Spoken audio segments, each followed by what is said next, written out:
Sir, കേരളത്തിലെ സർവകലാശാലകൾ ഇപ്പോൾ സർവകലാപശാലകളായി മാറിയിരിക്കുകയാണ്. ഈ ചാൻസലർ കൂടിയായ ഗവർണർ ഒരു വശത്തും സർക്കാർ മറ്റൊരു വശത്തും VC-മാരെ നിയമിക്കുന്നതിൽ തുടങ്ങി സർവകലാശാലയുടെ ദൈനംദിന പ്രവർത്തനങ്ങളിൽ വരെ ഈ ഗവർണർ ഇടപെടുന്നു, അത് അട്ടിമറിക്കാൻ ശ്രമിക്കുന്നു എന്നൊക്കെയാണ് സർക്കാരിൻ്റെ ആരോപണം. എന്നാൽ ഗവർണറാകട്ടെ തന്നിൽ നിക്ഷിപ്തമായ കർത്തവ്യം നിർവഹിക്കുന്നു എന്നാണ് പൊതുവെ വിലയിരുത്തപ്പെടുന്നത്. ഈ സർവകലാശാലകളും ഗവർണറും സർക്കാരും ഒക്കെ ചേർന്ന് കേരളത്തിലെ ഉന്നത വിദ്യാഭ്യാസ രംഗം വളരെയധികം ഒരു മോശപ്പെട്ട അവസ്ഥയിലേക്ക് പോയിരിക്കുന്നു എന്നൊരു ആക്ഷേപവും ഒരു വശത്ത് ഉയരുന്നുണ്ട്. പ്രത്യേകിച്ചും കോൺഗ്രസ് നേതൃത്വത്തിലുള്ള പ്രതിപക്ഷം അങ്ങനെ ഉയർത്തുന്നുണ്ട്. എന്താണ് BJPയുടെ ഭാഗത്തുനിന്ന്? BJP ഇതുവരെ ഈ സർവകലാശാല വിഷയത്തിൽ ഡയറക്റ്റായിട്ട് ഇടപെടുകയോ അല്ലെങ്കിൽ അങ്ങനെ ഒരു പ്രക്ഷോഭത്തിലേക്ക് പോവുകയോ ഒന്നും ചെയ്തിട്ടില്ല. അപ്പോൾ അവിടെ ABVP സമരത്തിനൊക്കെ ഉണ്ട്. പക്ഷേ BJP ഈ കാര്യത്തിൽ വളരെ സംയമനം പാലിക്കുന്നുണ്ട്. BJP വക്താവെന്നുള്ള നിലയ്ക്ക് സർവകലാശാല വിഷയത്തിൽ എന്താണ് BJPയുടെ നിലപാട്? ഈ വിഷയത്തെ കുറച്ചും കൂടി വിശാലമായ ഒരു പരിപ്രേക്ഷ്യത്തിൽ ചർച്ച ചെയ്യാനാണ് ഞാൻ ഇഷ്ടപ്പെടുന്നത്. നോക്കൂ, 1970കളിലും 80കളിലും ഒക്കെ തന്നെ ഇന്ത്യയിലെ യൂറോപ്പിനോട് കിടപിടിക്കുന്ന വിദ്യാഭ്യാസ മുന്നേറ്റമുണ്ടാക്കിയ ഒരു സംസ്ഥാനമാണ് കേരളം എന്നതിൽ നമ്മൾ ഓരോരുത്തരും അഭിമാനിച്ചിരുന്നു. സാർവത്രിക വിദ്യാഭ്യാസമായാലും ഗുണമേന്മയുടെ കാര്യത്തിലായാലും സർവകലാശാലയുടെ എണ്ണത്തിലായാലും അവിടെയുള്ള ഉൽപ്പന്നങ്ങളുടെ മികവിലായാലും ഒരുപക്ഷെ ഇന്ത്യ മുഴുവൻ അസൂയയോടെ കണ്ടുകൊണ്ടിരുന്ന ഒരു വിദ്യാഭ്യാസ മുന്നേറ്റത്തിനും തുടക്കം കുറിച്ച സംസ്ഥാനമായിരുന്നു കേരളം. പക്ഷേ ഒരർത്ഥത്തിൽ അത് ഒരു ഇടതുപക്ഷ പിടിമുറുക്കൽ കേരളത്തിലെ വിദ്യാഭ്യാസ രംഗത്തുണ്ടായി. അതോടുകൂടിയിട്ട് കേരളത്തിലെ വിദ്യാഭ്യാസ രംഗം ഒരു തകർച്ചയുടെ വക്കിലാണ്. ഒരു ഈജിയൻ തൊഴുത്തായി, അഴുക്ക് നിറഞ്ഞ ഒരു തൊഴുത്തായി കേരളത്തിലെ വിദ്യാഭ്യാസ രംഗം മാറി എന്നുള്ളത് രാഷ്ട്രീയപരമായുള്ള ഒരു വിശകലനമോ വിമർശനമോ മാത്രമല്ല, സമീപകാലത്ത് പുറത്തു വന്നുകൊണ്ടിരിക്കുന്ന ഡാറ്റകൾ അത് ശരിവെക്കുകയാണ്. ഇപ്പോൾ സാർവദേശീയ തലത്തിൽ ഭാരതത്തിലെ സർവകലാശാലകളുടെ നിലവാരം, ഇന്ത്യൻ സർവകലാശാലകളുടെ സാങ്കേതിക മികവ്, പഠന നിലവാരം, ഭൗതിക സാഹചര്യങ്ങളുടെ വ്യതിയാനം, ഇതൊക്കെ തന്നെ വളരെ അസൂയാവഹമായ മുന്നേറ്റം ഇന്ത്യ രാജ്യത്തുണ്ടാക്കി. പക്ഷെ നോക്കൂ, കേരളത്തിലെ അവസ്ഥ എന്താണ്? ഏറ്റവും അവസാനം കേരളത്തിൽ പുറത്തു വന്നിരിക്കുന്ന കേന്ദ്രത്തിൻ്റെ കണക്ക് പ്രകാരം കേരളത്തിലെ പൊതുവിദ്യാഭ്യാസം 14ാം സ്ഥാനത്തേക്ക് കൂപ്പുകുത്തിയിരിക്കുന്നു. കേരളത്തിലെ സർവകലാശാലകളിൽ പഠിക്കാൻ മലയാളി കുട്ടികൾ തയ്യാറാകുന്നില്ല. 20% മുതൽ ഏതാണ്ട് 50% വരെ ഡിഗ്രി സീറ്റുകൾ ഒഴിഞ്ഞു കിടക്കും. പഠനത്തിന് നേതൃത്വം കൊടുക്കേണ്ട സർവകലാശാലയുടെ തലവന്മാർ രാഷ്ട്രീയ പരിവേഷം വെച്ചുകൊണ്ട് അവരെ അയോഗ്യരായ, പ്രത്യേകിച്ച് MLA-മാരുടെ ഭാര്യമാർ, തോറ്റ ആളുകൾ, BCom തോറ്റവൻ MCom അഡ്മിഷൻ, കോപ്പിയടിക്കുന്ന പിടിച്ച വിദ്യാർത്ഥി അതാവുന്നത്, പിന്നെ ഗവേഷണ പ്രബന്ധങ്ങൾ കോപ്പിയടിച്ചു വന്ന ഡോക്ടർമാർ, ഇത്തരത്തിലേക്ക് ഒരർത്ഥത്തിൽ തകർച്ചയുടെ കാരണം കേരളത്തിലെ വിദ്യാഭ്യാസത്തോടുള്ള ഭരണാനുകൂല സമീപനമാണ് എന്നുള്ളൊരു യാഥാർത്ഥ്യമാണ്. ആ ഈജിയൻ തൊഴുത്ത് ഇന്ത്യയുടെ ഭാഗമാണല്ലോ കേരളവും. അപ്പോൾ ഇന്ത്യ മുന്നോട്ട് പോകുമ്പോൾ വിദ്യാഭ്യാസ രംഗത്ത് കേരളത്തിന് മാത്രമായിട്ട് തകർക്കാൻ പറ്റില്ല. അതുകൊണ്ട് ഇന്ത്യയുടെ ഭാഗമായ കേരളത്തിലെ വിദ്യാഭ്യാസത്തെ മികച്ച രീതിയിലേക്ക് ഉടച്ചു വാർത്തേ പറ്റൂ എന്നുള്ള ഒരു ധീരമായ പ്രവർത്തനമാണ്. സ്വാഭാവികമായിട്ടും തങ്ങളുടെ അധികാരത്തിനകത്തേക്ക് കടന്നു കയറുകയും തങ്ങളുടെ നിക്ഷിപ്ത താല്പര്യത്തിന് വിഘാതമാവുകയും ചെന്ന് തോന്നുമ്പോൾ CPM-ന്റെ പ്രതിരോധം ഒരുപക്ഷെ നിലയില്ലാ കലത്തിൽ മുങ്ങിത്താഴുമ്പോൾ അവരുടെ ഒരു മരണം എപ്രാളമായിട്ട് ഇതിനെ കണ്ടാൽ മതി. അധികകാലം അവർക്കത് പിടിച്ചു നിന്ന് മുന്നോട്ട് പോകാൻ സാധിക്കില്ല. അതുകൊണ്ട് ഒരു സംശുദ്ധീകരണം, ഒരു വെടിപ്പാക്കലാണ് കേരളം നടന്നുകൊണ്ടിരിക്കുന്നത്. അതിന് പൂർണ്ണമായ പിന്തുണ കേന്ദ്ര ഗവൺമെൻറ്റിൻ്റെ ഭാഗത്തുനിന്നുണ്ട്. പാർട്ടി അതിന് വളരെ ശക്തമായ സപ്പോർട്ടും ചെയ്യുന്നു എന്നുള്ളത് പരമാർത്ഥമാണ്. പ്രശാന്ത് പക്ഷേ ഇത് കൂടാതെ സർവകലാശാലകളിൽ വലിയ അഴിമതി നടക്കുന്നുണ്ട് എന്ന ആക്ഷേപമുണ്ട്. അതായത് ഇപ്പോൾ നമ്മുടെ ഡിജിറ്റൽ സർവകലാശാല, സാധാരണ ഉന്നത വിദ്യാഭ്യാസ വകുപ്പ് മന്ത്രിയാണ് അതിൻ്റെ ചാൻസലർ, എല്ലാ സർവകലാശാലകളുടെയും ചാൻസലർ. ഇവിടെ മുഖ്യമന്ത്രി നേരിട്ടാണ് ചാൻസലറായിട്ട് വന്നിരിക്കുന്നത് ഡിജിറ്റൽ സർവകലാശാലയുടെ. അതിൻ്റെ ചട്ടങ്ങളിലും വകുപ്പുകളിലും അതിന് എന്താ പറയേണ്ട അനുമതിയുണ്ട്. പക്ഷേ അവിടെ ഓഡിറ്റില്ല. ഇപ്പോൾ സിസ തോമസ് അതിൻ്റെ തലപ്പത്തേക്ക് വന്നപ്പോഴാണ്, അങ്ങേക്ക് അറിയുമായിരിക്കും, വലിയ അഴിമതി അവിടെ നടക്കുന്നു, ഓഡിറ്റ് വേണം എന്ന് അവർ ചാൻസലർ കൂടിയായ ഗവർണർക്ക് എഴുതിയിരിക്കുകയാണ്. അതിൻ്റെ അടിസ്ഥാനത്തിൽ അവിടെ ഒരു ഓഡിറ്റ് ഇപ്പോൾ അധികം വൈകാതെ ആരംഭിക്കും എന്നാണ് ഞാൻ മനസ്സിലാക്കുന്നത്. ഈ അഴിമതിയെ ഇതെങ്കിലും തുറന്നു കാട്ടാനും അത് നേരിടാനും BJP ഭാവിയിൽ എന്തൊക്കെയാണ് ആവിഷ്കരിക്കുക? BJPക്ക് ഇക്കാര്യത്തിൽ എന്താണ് ചെയ്യാൻ കഴിയുക? അല്ല, താങ്കൾ ചൂണ്ടിക്കാണിച്ചത് വളരെ പച്ചയായ ഒരു പരമാർത്ഥമാണ്. എവിടെയാണ് CPM-ന് അസ്വസ്ഥത സൃഷ്ടിച്ചത്? ചാൻസലറുടെ ഇടപാടുകൾ, അവിടെ നടന്ന പരിവർത്തനങ്ങൾ ഏത് അർത്ഥത്തിലാണ്? ഇതൊരു ചക്കരക്കുടമായിരുന്നു ഇവരെ സംബന്ധിച്ചിടത്തോളം. അയോഗ്യരായ ആളുകളെ അസ്ഥാനത്ത് തിരികെ കയറ്റാനുള്ള ഒരു പ്രവണതയോടൊപ്പം അതിന് കൂട്ടുനിൽക്കുന്ന ചില വൈതാളികന്മാരെ ഉന്നത സ്ഥാനങ്ങൾ നിശ്ചയിക്കുക, അവരിതൊരു ഒരു കറവപ്പശുവാക്കി മാറ്റുക, യൂണിവേഴ്സിറ്റികളുമായി പുലബന്ധം പോലുമില്ലാത്ത കാര്യങ്ങൾക്ക് വേണ്ടിയിട്ട് പണം മുടക്കുക, ആ പണം ഉപയോഗിച്ചുകൊണ്ട് അവരുടെയും പാർട്ടിയുടെയും മുന്നോട്ട് കൊണ്ടുപോവുക.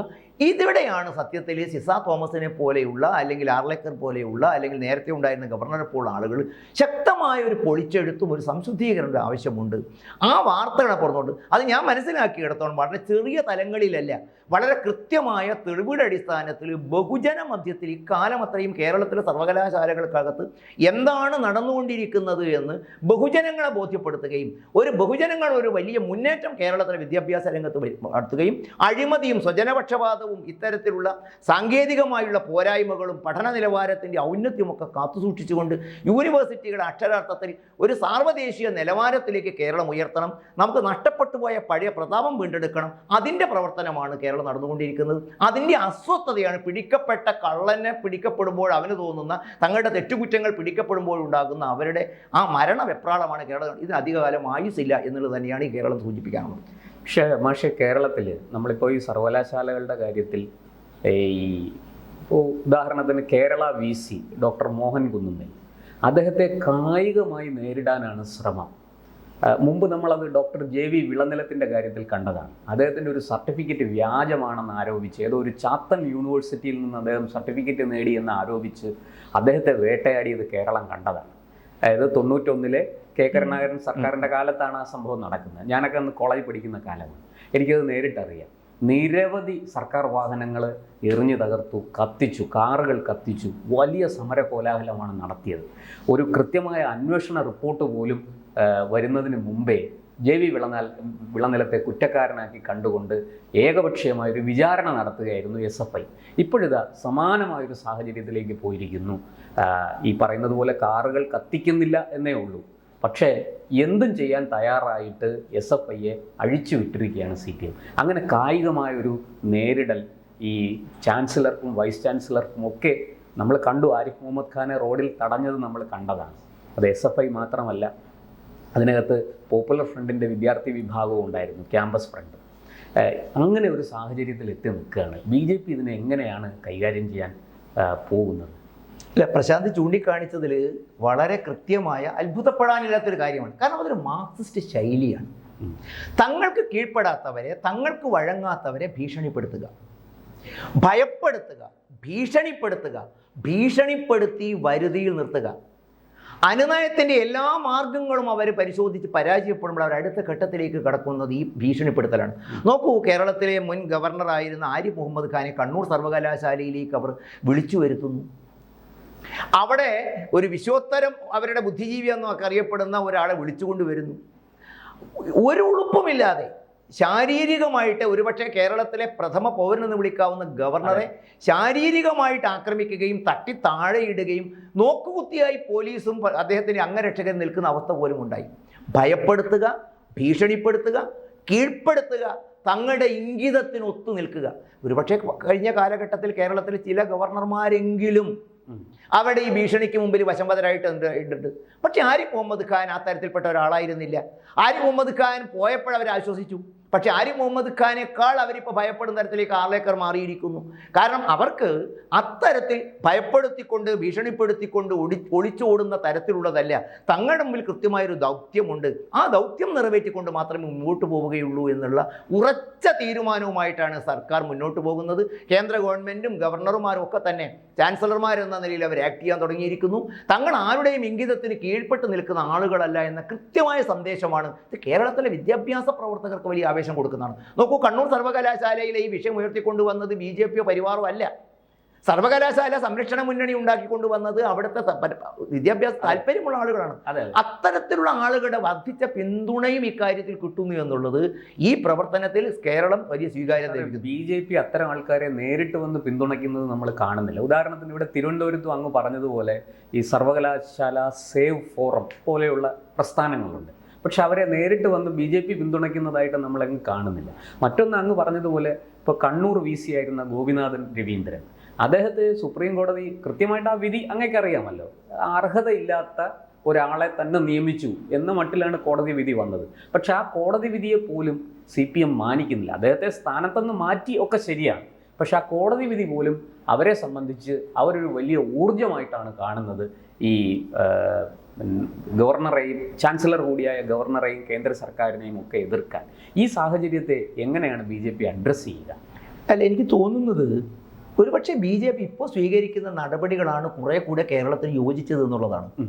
കാരണം കേരളത്തിലെ പരസ്യ ഏറ്റുമുട്ടലിലേക്ക് പോകുന്നതിന് പകരം കേരളത്തിലെ വിദ്യാഭ്യാസ പ്രവർത്തകന്മാർ, ആ രംഗത്ത് താല്പര്യമുള്ളവർ ഒരു തിരിച്ചറിവ് അവർ നേടിയിരിക്കുന്നു. ആ തിരിച്ചറിവാണ് ഞാൻ പറഞ്ഞ കണ്ണൂർ ഉൾപ്പെടെ. ഇപ്പൊ പിണറായി വിജയന്റെ സ്വന്തം നിയോജക മണ്ഡലത്തിൽ അദ്ദേഹത്തിന്റെ വോട്ടുള്ള ബൂത്തിൽ വരെ BJPയോടുള്ള വോട്ട് ഷെയർ ഇരട്ടിയായി എന്ന് പറയുമ്പോൾ ഈ നിശബ്ദമായ ഏറ്റുമുട്ടലല്ലാതെയുള്ള ജനങ്ങളോട് കാര്യങ്ങൾ തുറന്നു പറയുക, കേരളത്തിലെ പൊതുമണ്ഡലത്തിൽ ഈ കാര്യം ചർച്ചയ്ക്ക് വെക്കുക, കേരളത്തിലെ നീതിന്യായ സംവിധാനവും കേന്ദ്ര ഗവൺമെൻറ്റിൻ്റെയും പ്രവർത്തനങ്ങളെ ആ അർത്ഥത്തിൽ ശരിവെക്കപ്പെടുമ്പോൾ സമൂഹം രാഷ്ട്രീയത്തിന് അതീതമായി BJPയുടെ നിലപാടാണ് ശരിയെന്നും CPM നിലപാട് തെറ്റാണെന്നും വിദ്യാഭ്യാസ പ്രവർത്തനങ്ങൾമാരും ഇത്തരം ആളുകളുടെയും മനസ്സിലൊരു വലിയ മാറ്റം ഉണ്ടാക്കും. അത് തന്നെയാണ് സമൂഹത്തിന് സ്വാധീനിക്കാൻ കഴിയും അതിലൂടെ. അതെ, ആത്യന്തികമായിട്ട് രാഷ്ട്രീയം അല്ലെങ്കിൽ ഇത്തരം പരിവർത്തനം എന്നൊക്കെ പറഞ്ഞ് ജനങ്ങൾക്കുണ്ടാകുന്ന ഒരു മാനസാന്തരമാണല്ലോ. അടിമപ്പെടുത്തിക്കൊണ്ടും ഭീഷണിപ്പെടുത്തിക്കൊണ്ടും വരുതി നിർത്തിയ ആളുകൾ അതിൻ്റെയൊക്കെ നാളുകൾ കഴിഞ്ഞിരിക്കുന്നു. അത്തരം പ്രവർത്തനങ്ങൾ ഇനി അധിക നാൾ വിജയിക്കാൻ പോകുന്നില്ല എന്നുള്ള ഓർമ്മപ്പെടുത്തലുകളും പ്രായോഗികമായ വിജയവുമാണ് കണ്ണൂർ VCയുടെ കാര്യത്തിലായാലും ഇപ്പോൾ നടന്ന പ്രവർത്തനങ്ങളാണ് ആത്യന്തികമായിട്ട് സംഭവിക്കാൻ പോകുന്നത്. അത് വലിയ മാറ്റം കേരള സമൂഹത്തിൽ ഉണ്ടാകും. ഒരുപക്ഷെ ത്രിപുരയെപ്പോലെയോ പശ്ചിമ ബംഗാളിനെ പോലെയോ ഉണ്ടായിരുന്ന ദ്രുതഗതിയുള്ള മാറ്റത്തിന് കേരളവും സാക്ഷ്യപ്പെടുത്താൻ ഇത് ഇരയാകുമെന്ന് തന്നെയാണ് എനിക്ക് തോന്നുന്നത്. കൂടുതൽ വാർത്തകളും വിശേഷങ്ങളും നിങ്ങളിലേക്ക് എത്താൻ ABC മലയാളം സബ്സ്ക്രൈബ് ചെയ്യുക, ബെൽ ബട്ടണും അമർത്തുക.